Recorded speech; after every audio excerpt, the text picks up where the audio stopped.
আসসালামু আলাইকুম। আজকে আমরা এইচএসসি আইসিটি বইয়ের তৃতীয় অধ্যায়ের সংখ্যা পদ্ধতি নিয়ে আলোচনা করব। তো এই অধ্যায়ের হচ্ছে আজকে আমাদের প্রথম ক্লাস, তাই আমরা এই অধ্যায়ের হচ্ছে একেবারে বেসিক কিছু বিষয় নিয়ে আলোচনা করব। অর্থাৎ আমরা এই অধ্যায়ে মূলত সংখ্যা পদ্ধতির যেই চারটি সংখ্যা পদ্ধতি নিয়ে আমরা শিখব, সেই চারটা সংখ্যা পদ্ধতি কী এবং সেগুলোর ভিত্তি কী সেটা নিয়ে আমরা মূলত আলোচনা করব। চারটি সংখ্যা পদ্ধতি নিয়ে আলোচনা করব। তার মধ্যে প্রথম হচ্ছে দশমিক সংখ্যা। দশমিক সংখ্যাটাকে ইংলিশে বলা হয় ডেসিমেল নাম্বার।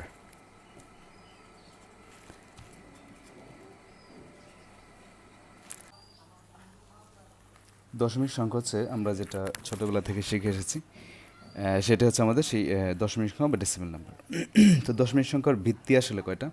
ভিত্তি বলতে বোঝাচ্ছে যে একটি সংখ্যা পদ্ধতিতে একটি সংখ্যাকে প্রকাশ করার জন্য কতগুলো অঙ্ক আমার প্রয়োজন, এই সবগুলো অঙ্কের সমষ্টিকে বলা হচ্ছে ওই সংখ্যা পদ্ধতির ভিত্তি।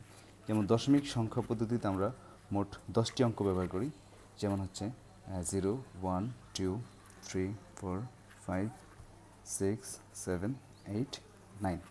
এরপর কিন্তু আমাদের ওইভাবে কোনো নতুন ডিজিট আর নেই, নতুন কোনো অঙ্ক নেই। তাহলে মোট এখানে আমাদের মোট 10টি আমাদের এই অঙ্ক নিয়ে হচ্ছে এই দশমিক সংখ্যা পদ্ধতিটা তৈরি করা হয়। যেমন আমরা যদি লিখি একটা সংখ্যা, যেমন 3, 7, 5, এটাকে যদি আমরা এইভাবে ব্র্যাকেট দিয়ে নিচে হচ্ছে আমরা 10 লিখে দিই, ওটা লিখে, এবং এর সামনে হচ্ছে আমরা এটার বেসটা লিখে দিব, তাহলে সেটা হচ্ছে ওই সংখ্যা পদ্ধতিকে বোঝাবে। এবং আমরা অন্য একটা সংখ্যা লিখি, যেমন 67, এই 10 লেখার মানে হচ্ছে এটা হচ্ছে একটি আমার দশমিক সংখ্যা। এবং এই দশমিক সংখ্যায় আমরা হচ্ছে সংখ্যাগুলোকে আমরা জানি যে আমরা এভাবে সাজাই, অর্থাৎ 0, 1, 2, 3, 4, 5, এইভাবে অঙ্কগুলো আমরা লিখে থাকি। এই হচ্ছে আমাদের দশমিক সংখ্যার টোটাল ব্যাপার। অর্থাৎ এখানে বেজ হচ্ছে আমার মোট 10টা হচ্ছে বেজ, এবং আমরা সংখ্যাটা যখন লিখবো তখন আমরা বেজটা ডান দিকে ছোটো করে লিখে দিব। তারপর হচ্ছে আমাদের বাইনারি সংখ্যা। এই বাইনারি সংখ্যাটাকে ইংলিশে বলা হয় একই, অর্থাৎ বাইনারি নাম্বার।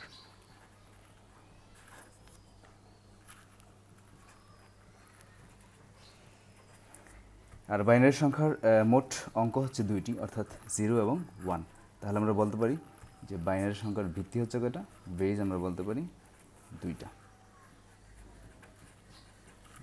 তাহলে যে কোনো সংখ্যা আমরা এই বাইনারি সংখ্যা পদ্ধতিতে লেখার জন্য আমরা শুধুমাত্র 0, 1 দিয়ে প্রকাশ করবো। যেমন আমরা একটা সংখ্যা লিখলাম 0, 1, 0, 1, এটাকে অবশ্যই আমরা 2 দিয়ে লিখব, কারণ এখানে আমাদের এই বাইনারি সংখ্যা পদ্ধতির ভিত্তি হচ্ছে 2। তাই আমরা ডান দিকে নিচে আমরা ভিত্তিটা লিখে দিব। এবার আমাদের হচ্ছে 3 নম্বর সংখ্যাটা, সেটা হচ্ছে অক্টাল নাম্বার। অক্টাল সংখ্যা, এটাকে ইংলিশে অক্টালই বলা হয়, অর্থাৎ এটা হচ্ছে অক্টাল নাম্বার। এই অক্টাল নাম্বারের মধ্যে আসলে অক্টালের মধ্যেই কিন্তু বোঝা যাচ্ছে এখানে ভিত্তি কয়টা, অর্থাৎ এখানে অক্টাল মানে হচ্ছে 8। তাহলে আমরা বুঝতে পারি যে এখানে আমাদের ভিত্তি হচ্ছে মোট 8টা ভিত্তি কী কী হবে, 0, 1, 2, 3, 4, 5, 6, 7, এই 7 পর্যন্ত যাবে, 8 হবে না। তাহলে আমাদের মোট ভিত্তি হচ্ছে কয়টা, 8টা। 8টা কীভাবে হলো, অর্থাৎ এই 0 থেকে শুরু করে 7 পর্যন্ত মোট 8টা। আমরা অক্টাল সংখ্যায় যদি কোনো সংখ্যা লিখে দিই তাহলে আমাদের লিখতে হবে, যেমন 35 যদি আমার একটা অক্টাল সংখ্যা হয়, সেক্ষেত্রে আমরা অবশ্যই ডান দিকে 8 লিখে দেবো। তো এই হচ্ছে আমাদের অক্টাল সংখ্যা। এবার আমরা দেখবো হচ্ছে হেক্সাডেসিমাল নাম্বার।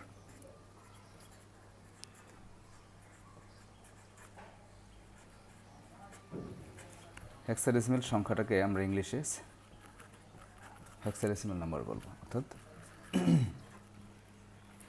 Hexadecimal number.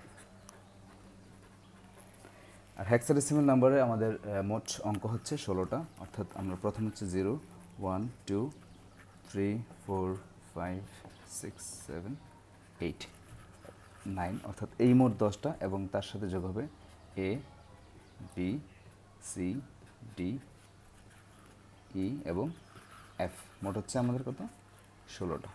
এই 16টা হচ্ছে আমাদের হেক্সাডেসিমালের বেজ। আমরা কোনো সংখ্যা যদি হেক্সাডেসিমাল সংখ্যায় লিখি তাহলে সেটা অবশ্যই, যেমন আমরা এখানে লিখলাম 3A, এটা একটা হেক্সাডেসিমাল সংখ্যা যদি হয়ে থাকে সেক্ষেত্রে অবশ্যই আমরা এখানে ভিত্তি দিয়ে লিখে দিব। তো এই হচ্ছে আমাদের সংখ্যা পদ্ধতির মোট 4টা প্রধান সংখ্যা। প্রথম হচ্ছে আমরা দশমিক আলোচনা করেছিলাম। দশমিক আমাদের মোট 0 থেকে 9 পর্যন্ত মোট ভিত্তি হচ্ছে 10টা, এবং কোনো সংখ্যা লিখলে আমরা অবশ্যই ডান পাশে ভিত্তি দিয়ে আমরা সংখ্যাটাকে প্রকাশ করব। আর 2 নম্বর হচ্ছে বাইনারি। বাইনারি সংখ্যা পদ্ধতিতে আমাদের মোট অঙ্ক হচ্ছে 2টা, অর্থাৎ 0 এবং 1 থাকবে, অন্য কোনো অঙ্ক থাকবে না। এই 0, 1 দিয়ে আমরা সকল সংখ্যা বাইনারিতে প্রকাশ করব। এবং তারপরে হচ্ছে অক্টাল সংখ্যা।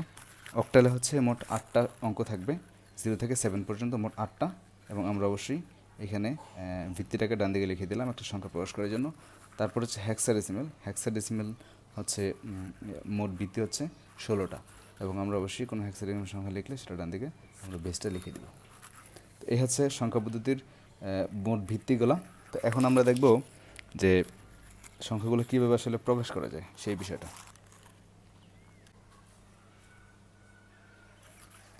এবার আমরা দেখব এই সংখ্যা পদ্ধতিগুলোতে, অর্থাৎ দশমিক, বাইনারি, অক্টাল এবং হেক্সাডেসিমাল, এই সংখ্যা পদ্ধতিগুলোতে কীভাবে আমরা সংখ্যাগুলো প্রকাশ করি সেটা আমরা দেখব। যেমন দশমিকে আমরা জানি যে আমরা হচ্ছে এই সংখ্যাগুলো লিখে হচ্ছে 0, 1, 2, 3, 4, 5, 6, 7, 8, তারপর হচ্ছে 9। এই 9-এর যে পরের যেই অঙ্কটা হবে, সংখ্যাটা হবে, সেটা কিন্তু আমরা নতুন করে কোনো নতুন অঙ্ক নেই। তাহলে আমরা হচ্ছে সেই আবার প্রথমে চলে যাব, অর্থাৎ আমাদের যেই ভিত্তিতে 0, 1 ছিল, অর্থাৎ 1, 0 দিয়ে আমরা শুরু করব। তারপর সংখ্যাটা লিখব হচ্ছে 1, 0। তারপর হচ্ছে 1, 0 লেখার পরে আমরা হচ্ছে লিখব হচ্ছে 1, 1, তারপর হচ্ছে 1, 2। এভাবে কিন্তু আমরা সংখ্যাগুলো লিখতে থাকি, 1, 2, তারপর হচ্ছে 1, 3। এইভাবে আমাদের লিখতে লিখতে যখন 1, 9 চলে আসবে, তারপরে আমরা লিখতে হবে আবার 2, 0 লিখতে হবে। এভাবে আমরা অঙ্কগুলো প্রকাশ করে থাকি। এবার আমরা দেখব, আচ্ছা বাইনারিটা আমরা একটু পরে দেখি, আমরা অক্টালে চলে যাই। অক্টাল হচ্ছে 0, 1, 2, 3, 4, 5, 6, 7। এই 7 লেখার পরে আমরা কিন্তু আর নিচে নতুন করে যেতে পারবো। সেক্ষেত্রে আমরা কী করব, আবার সেই 1, 0 দিয়ে শুরু করবো, অর্থাৎ এরপরে সংখ্যাটা হবে 1, 0, 1, 1, 1, 2। এইভাবে চলতে থাকবে। চলতে চলতে যখন আমার 1, 7 হবে, তারপরের সংখ্যাটা হবে কত, নতুন করে 7-এর পরে যেহেতু 8 লেখা যাবে না, আমরা লিখতে হবে আবার নতুন করে 2, 0 লিখতে হবে। তাহলে আমরা লিখব 17-এর পরের সংখ্যাটা লিখবো হচ্ছে 2, 0। এইভাবে আমাদের সংখ্যাগুলো চলতে থাকবে। আর হেক্সাডেসিমেলে আমরা দেখব, হেক্সাডেসিমেল হচ্ছে আমরা 0, 1, 2, 3, 4, 5, 6, 7, 8, 9। এই 9-এর পরে লিখবো হচ্ছে আমরা A, তারপর হচ্ছে B, C, D, E, এর পরে লিখবো হচ্ছে F। F লেখার পরে তারপরের সংখ্যাটা যেহেতু আমাদের আর কোনো নতুন অঙ্ক নেই, আমরা আবার সেই 1, 0 থেকে শুরু চলে যাবো, অর্থাৎ F এর পরের সংখ্যাটা হবে আমাদের 1, 0, তারপর হচ্ছে 1, 1। এভাবে চলতে থাকবে। এবার আমরা দেখব যে বাইনারি সংখ্যাটা কীভাবে প্রকাশ করা হয়। বাইনারি প্রথমে আমরা লিখবো হচ্ছে 0, 0, তারপর হচ্ছে 0, 1, তারপর সংখ্যাটা হবে 1, 0। 1, 0 লেখার পরে তারপরের সংখ্যাটা আমরা লিখবো কি, যেহেতু এখানে প্রথম 0 লিখলাম, তারপর হচ্ছে 0, 1 লিখলাম। এবার এই 0, 1-এর পর হচ্ছে 1, 0, তারপর হচ্ছে 1, 1। এই 1-এর পরের সংখ্যাটা লিখবো আমরা কি, এই দুইটা যেহেতু 1 আসছে, আমরা দুইটা 0 করে দিব মনে রাখার সুবিধার্থে, তারপর একটা 1 দিব। তারপর এই 1, 0টাকে, এই 1টাকে ফিক্স রেখে এই 0, 0-এর মধ্যে লিখবো আমরা আবার এই আগের মতো লিখবো, অর্থাৎ 0, 1, তারপর 1টাকে ফিক্স রেখে 1, 0। এবার এই 1, 0-এর পরে আমরা লিখবো হচ্ছে 1, 1। একইভাবে 3টা 1 চলে আসছে, এবার 3টা 0 দিব, 1। এবার আমরা প্রথম দুইটাকে ফিক্সড রেখে এই দুইটা দিয়ে আগাবো। তাহলে কি হচ্ছে, 1, 0 ঠিক রাখলাম, তারপর এখানে 0, 1, 1, 0 ঠিক রাখলাম, এখানে কত 1, 0, 1, 0-কে ঠিক রেখে এখানে কত 1, 1। তারপরে এবার যেহেতু দুইটা 1 চলে আসছে, আমরা তারপরের সংখ্যাটা কী করবো, দুইটা 0 করবো, সামনে একটা 1 দিব, অর্থাৎ এই 1টা 0টা 1 হয়ে গেল। এবার এই দুইটা 1-কে ঠিক রেখে আমরা এই দুইটা 0-কে আবার আগাতে থাকবো। 1, 1-কে ঠিক রেখে এখানে 1, 0, এখানে হচ্ছে 1, 1, 1, 0 পরে আমরা লিখবো কি 1, 1, অর্থাৎ এভাবে আমরা সংখ্যাগুলোকে আগাতে থাকবো। তো এই ছিল আমাদের আজকের আলোচনা। আশা করি এই বিষয়টা সবার ক্লিয়ার হয়েছে। আর এই বিষয়ে যদি কারো কোনো সমস্যা থাকে অবশ্যই কমেন্টে জানাবেন। ওকে, আসসালামু আলাইকুম।